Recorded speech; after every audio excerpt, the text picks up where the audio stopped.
Саламатсыңар балдар. Бүгүнкү сабакта біз бакыт жана бул түшүнүктү өзүбүзгө кантип колдоно аларыбыз тууралуу сүйлөшөбүз. Ар бир адам бактылуу болуу тууралуу кыялданат. Кыял жашоодогу максат болот. Ага жеткен соң адам өзүн бактылуу сезет. Ошондо жаңы кыялдар жана жаңы максаттар келип чыгат. Жашоо келечекке алып баруучу тепкич сыяктуу. Ар бир тепкич биздин каалоолорубуз жана кыялдарыбыз.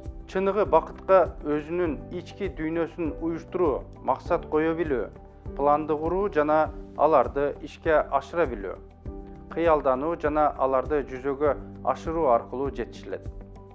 Жашоонун ушул баскычында 11-классты аяктап жатканда силердин мектепти ийгиликтүү аяктоого өзүңөр үчүн кесип тандоо, башкача айтканда, андан ары кайда окуй турганды тандоо максатыңар болууга тийиш. Бакыт деген эмне? Бакыт бул өзүнө жаккан ишти табуу жана чыгармачылык менен эмгектенүү. Бакыт өзүн жеңүү, өзүн өзү жетилтүү. Бакыт достору жана жакындар менен пикир алышууда.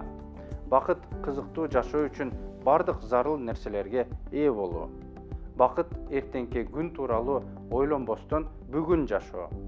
Бакыт дени сак болуу, өзүн жана айланасындагылардын ден соолугуна кам көрө билүү. Белгилүү Козьма Прутков эгерде бактылуу болгун келсе, ошондой бол деп айткан.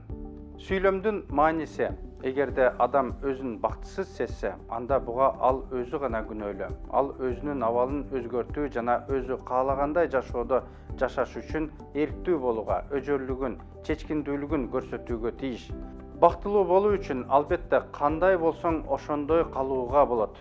Ошондой эле өзүң менен өзүңдүн жана айланадагыларың менен мамилелердеги өзүңдөгү бир нерсени өзгөртүүгө болот.